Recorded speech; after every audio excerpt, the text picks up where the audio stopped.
느헤미야 5장. 우리 꼬마 친구, 그리고 우리 예쁜 손녀, 그 성을 지키기 위해 쌓는 튼튼한 성벽 있잖아? 그걸 한번 상상해 볼까? 네, 엄청 크고 단단한 돌로 높게 쌓은 벽이요. 그렇지. 보통 사람들은 가장 무섭고 위험한 적이 그 성벽 밖에 있다고 생각하지. 막 칼과 창을 들고 호시탐탐 성문을 부수려 드는 외부의 적들 말이야. 맞아요. 지난 이야기에 보니까 이스라엘 백성들이 그 적들을 막으려고 한 손에는 무기를 들고 다른 손으로는 무거운 돌을 날랐다고 하셨잖아요. 아주 잘 기억하고 있네. 밤낮 없이 성벽을 쌓아 올렸던 치열한 현장이었지. 그런데 정말 충격적이고 마음 아픈 반전이 일어났단다. 헉, 반전이요? 무슨 일인데요? 그토록 고생하면서 쌓아 올리던 성벽 안에서, 그러니까 밖에서 쳐들어온 적 때문이 아니라 성벽 안쪽, 이스라엘 백성들 한가운데서 아주 처절하고 슬픈 울음소리가 터져 나온 거야. 네, 성벽 안에서요? 밖에서 적들이 쳐들어온 것도 아닌데 갑자기 왜 울음소리가 나요? 다 같이 힘을 모아서 돌을 쌓고 있었잖아요. 혹시 그 무거운 돌에 깔려서 큰 사고라도 난 건가요? 차라리 일하다 다친 거라면 약이라도 바르고 치료할 수 있었을 텐데 이 울음소리는 몸이 아파서 내는 소리가 아니었어. 그럼요.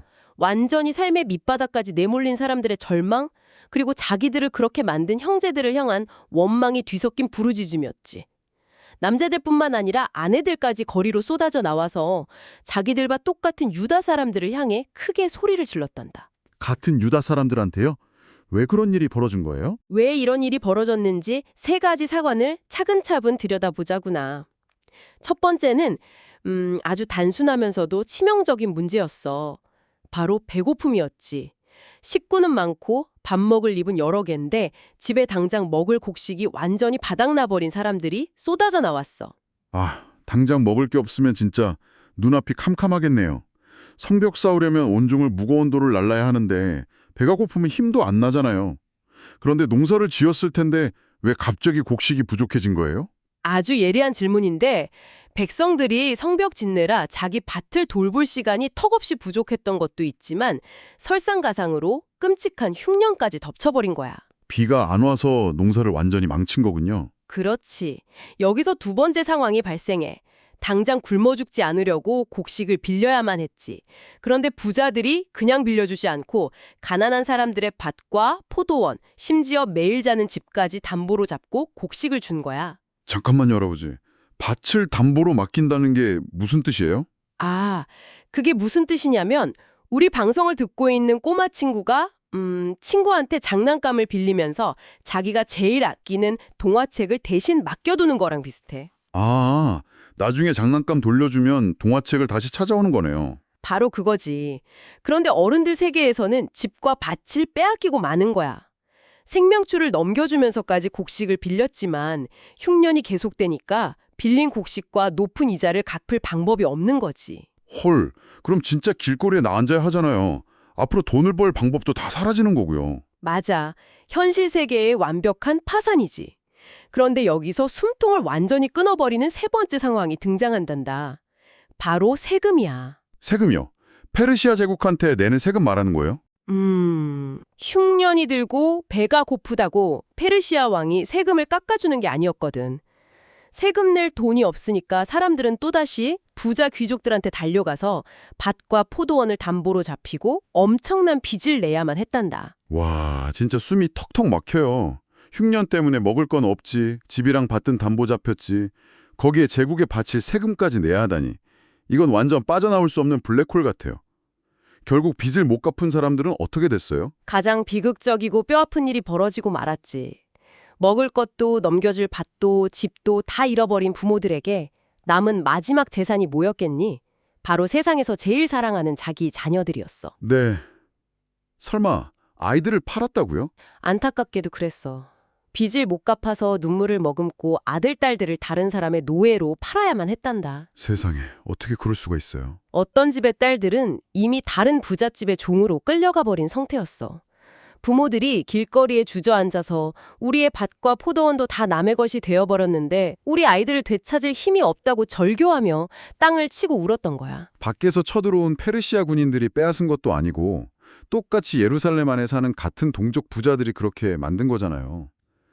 똑같은 하나님을 믿고 형제라고 부르면서 어떻게 약점 잡아서 전 재산을 뺏고 자식들까지 노예로 끌고 가요? 성벽을 아무리 튼튼하게 쌓으면 뭐 하겠니? 그 안에 사는 사람들은 다 노예가 되고 무너지고 있었는걸. 네가 방금 느낀 그 분노와 답답함, 그게 바로 당시 예루살렘의 총독이었던 느헤미야가 느꼈던 감정이란다. 느헤미야도 소식 듣고 엄청 화났겠죠. 그럼 공사 현장을 지휘하던 느헤미야 귀에 이 처절한 부르짖음이 들려왔고 듣는 순간 마음속에서 거대한 불길처럼 화가 치솟아 올랐지. 불같이 화를 냈어요. 좋은 질문이야. 느헤미야의 분노는 개인적으로 짜증이 나서 화를 낸 게 아니었거든.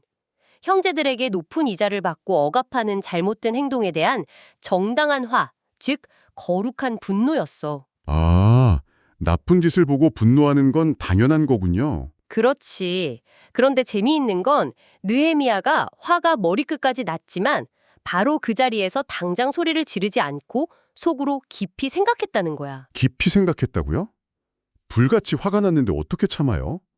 혹시 부자 귀족들이 권력자니까 눈치 본 건가요? 눈치를 본 게 아니라 이 분노를 가장 확실하게 해결할 방법을 치밀하게 계획한 거야. 깊은 생각 끝에 느헤미야는 가난한 백성들을 괴롭힌 귀족들과 지도자들에게 매섭게 꾸짖으며 아주 큰 회의, 그러니까 대회를 열었단다. 백성들을 다 모아놓고요. 맞아. 모든 백성이 보는 앞에서 공개적으로 이 문제를 도마 위에 올린 거야. 아하, 조용히 귀족들만 따로 방에 부르면 나중에 이리저리 핑계대면서 빠져나갈 수도 있잖아요. 광장에서 공개적으로 판을 벌이면 나쁜 행동들을 도저히 숨길 수가 없겠네요. 회의에서 뭐라고 꾸짖었어요? 느헤미야는 아주 뼈를 때리는 말로 그들의 위선을 찔렀어. 우리는 이방인들의 손에 노예로 팔려간 우리 형제 유다 사람들을 돈을 모아서 다시 데려오지 않았소. 그런데 당신들은 이방인에게서 구해온 형제들을 오히려 당신들 손으로 다시 팔고 있어. 와, 진짜 속이 다 시원한 사이다 발언이네요. 밖에서 비싼 돈 주고 겨우 구해왔더니 집안에서 자기들끼리 노예로 사고 팔다니. 귀족들도 이 말 듣고 엄청 찔렸겠죠. 뜨끔한 정도가 아니었지. 성경을 보면 그들이 잠잠하여 말이 없었다고 기록되어 있어. 아무런 변명도 못하고 꿀먹은 벙어리가 된 거야. 느헤미야는 멈추지 않고 원수인 다른 나라 사람들이 우리를 어떻게 조롱하겠냐며 하나님을 두려워해야 한다고 가르쳤어. 맞아요. 성벽 쌓는다고 땀 흘리더니 속으로는 뺏고 뜯어먹고 난리 났다고 엄청 비웃었겠네요. 그래서 어떻게 해결했어요? 비극의 고리를 끊어낼 파격적인 해결책을 냈지. 느헤미야 자신과 부하들도 돈을 빌려주고 있지만 우리 이제부터 형제들에게 이자 뜯어내는 일을 영원히 그만둡시다. 오, 이자를 없애버렸군요. 거기다 당장 오늘이라도 빼앗았던 그들의 밭과 포도원, 집, 그리고 이자로 받았던 돈과 곡식을 머리카락 하나 남기지 말고 전부 다 돌려주시오 하고 명령했어. 와, 잠깐만요. 예전에 뺏은 밭이랑 집 그리고 받은 이자까지 싹 다 돌려주라고요? 부자들 입장에서는 자기 재산이 확 날아가는 건데 그 아까운 걸 순순히 돌려주겠다고 했을까요? 놀랍게도 귀족들은 그 자리에서 고개를 끄덕였어. 당장 돌려주고 더 이상 아무것도 요구하지 않겠습니다 하고 약속했지. 느헤미야의 진정성 앞에 탐욕의 마음이 꺾인 거야. 진짜 다행이네요. 하지만 느헤미야는 사람 마음이 언제 바뀔지 모른다는 걸 아주 잘 아는 지혜로운 리더였지. 하긴 며칠 뒤에 집에 가서 장부 보면서 본전 생각나면 몰래 안 돌려줄 수도 있잖아요. 내가 언제 전부 돌려준댔어 하면서 발뺌할 수도 있고요. 그래서 제사장들을 불러 모았어. 귀족들이 제사장들과 백성들 앞에서 지금 한 약속을 하나님을 걸고 엄숙하게 맹세하도록 만들었지. 그리고 이어서 아주 충격적이고 시각적인 행동을 하나 보여준단다. 무슨 행동이요? 느헤미야가 자기가 입고 있던 겉옷의 옷자락을 손으로 꽉 움켜쥐더니 사람들 앞에서 바깥을 향해 탁, 탁 하고 아주 세게 터는 거야. 옷자락을 갑자기 왜 탁탁 털어요? 먼지가 묻었어요? 아니면 옛날 사람들은 옷주머니에 돈을 넣고 다녔다던데 주머니를 텅 비게 만든다는 뜻인가요? 완벽한 해석이야. 이건 고대 중동에서 사용하던 무서운 경고였어. 만약 이 약속을 어기는 사람이 있다면 하나님께서도 그 사람의 집과 재산을 바로 이 옷자락처럼 탁탁 털어서 하나도 남김없이 빈털터리로 만드실 거라는 뜻이었지. 헉, 약속 안 지키면 전 재산이 저 옷자락 먼지처럼 다 날아가 버릴 소리잖아요. 눈앞에서 옷자락에 털리는 걸 보면 진짜 등골이 오싹했겠어요. 맞아. 모여있던 백성들은 모두 아멘 하고 크게 외치며 약속을 지켰단다. 노예로 팔릴 뻔했던 아이들이 부모 품으로 돌아오는 기적이 일어난 거지. 이렇게 멋지게 문제를 해결했는데 느헤미야의 진짜 위대함은 그 다음 기록에서 가장 빛난단다. 오, 골문 상쇼 고친 것보다 더 위대한 일이 남았다고요? 부자들 혼내주고 땅 돌려준 것만으로도 완전 영웅 아닌가요? 남의 잘못을 바로잡는 데서 그치지 않았거든. 느헤미야가 아닥사스다 왕의 임명을 받고 유다 땅의 총독으로 12년이나 있었단다. 그런데 놀랍게도 그 12년 내내 총독으로서 마땅히 받아야 할 정당한 월급을 단 한 푼도 받지 않았어. 네? 12년 동안 무급으로 일했다고요? 하루 이틀도 아니고 한 나라의 총독이면 매일 처리할 일도 산더미고 써야 할 돈도 엄청 많았을 텐데 어떻게 월급을 안 받아요? 그전 총독들은 백성들한테 양식과 포도주는 기본이고 큰 돈을 강제로 착취했어. 부하들까지 나서서 백성들을 뜯어먹는 게 당연한 관행이었지. 역사책 보면 백성들 쥐어짜서 자기들만 호화롭게 사는 탐관오리들 엄청 많잖아요. 느헤미야는 자기 권리조차 포기했다는 거네요. 바로 그거야. 이전 총독들처럼 유다의 싼 땅을 사서 재산을 늘리지도 않고 오직 예루살렘 성벽 쌓는 일에만 온 힘을 쏟았어. 그런데 총독의 식탁이라는 게 개인 밥그릇 하나로 끝나는 게 아니거든. 그니까요. 혼자 컵라면 먹으면서 12년 버틸 수도 없고 손님도 오고 회의도 할 텐데 밥값이 장난 아니었을 것 같아요. 장난이 아닌 정도가 아니지. 매일 느헤미야 식탁에 앉아서 밥 먹는 사람들만 150명이었어. 이웃나라 손님들도 수시로 찾아왔고. 성경을 보면 매일 소 1마리, 양 6마리, 닭도 엄청 많이 잡고 열흘에 한 번씩 포도주도 넉넉히 필요했어. 맙소사, 하루에 소 1마리랑 양 6마리요? 그걸 12년 동안 매일 차렸으면 와, 비용이 어마어마한데 무슨 돈으로 감당한 거예요? 전적으로 느헤미야 개인 재산을 털어서 감당한 거야. 그 엄청난 식비가 매일 빠져나가는데도 끝까지 총독의 월급을 요구하지 않았어. 백성들이 이미 상벽공사로 고생하고 빚에 시달리고 있는데 나까지 권리를 내세워서 이들에게 짐을 지울 수는 없다는 마음 때문이었지. 듣다 보니까 저도 모르게 숙연해지네요. 남들한테는 엄격하면서 정작 자기가 누릴 특권은 다 내려놓고 희생한 거잖아요. 백성들이 느헤미야를 진짜 존경하고 입에 침이 마르도록 칭찬했겠어요. 사람들의 진심 어린 칭찬과 박수갈채가 예루살렘을 가득 채웠겠지. 하지만 오늘 이야기의 가장 감동적인 마무리는 느헤미야가 사람들의 환호에 취하지 않았다는 사실에 있어. 엄청난 헌신을 끝내면서 한 해를 바라보고 조용히 기도를 올린단다. 뭐라고 기도했어요? 나의 하나님, 제가 이 백성들을 위해 정성껏 한 모든 일을 잊지 마시고 저에게 따뜻한 은혜를 내려주세요. 이렇게 기도했지. 아, 사람들이 나를 기억하게 해주세요가 아니라 하나님이 나를 기억해 주세요라고 한 거군요.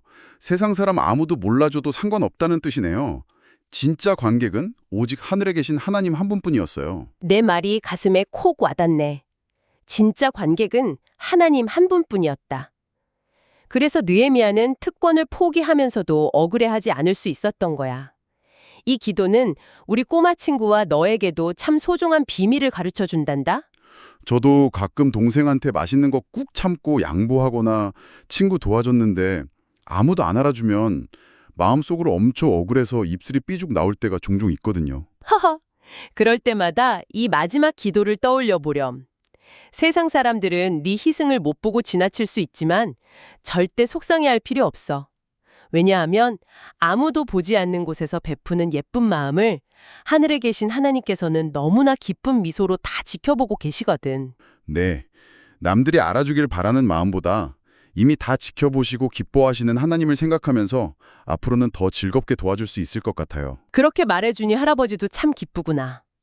느헤미야가 눈에 보이는 예루살렘 성벽을 쌓은 것도 위대하지만 욕심으로 갈라진 형제들 마음을 꿰매주고 보이지 않는 마음의 튼튼한 성벽을 쌓은 것이야말로 공동체를 지키는 가장 강력한 무기였지. 맞아요. 자, 그럼 이쯤에서 우리 꼬마 친구와 우리 손녀에게 할아버지가 생각해 볼 거리를 하나 던져주며 마무리할까 해. 좋아요. 어떤 건가요? 이번 주에 아무도 모르게 엄마 아빠나 친한 친구조차 모르게 누군가를 위해 할 수 있는 나만의 작은 성벽 쌓기.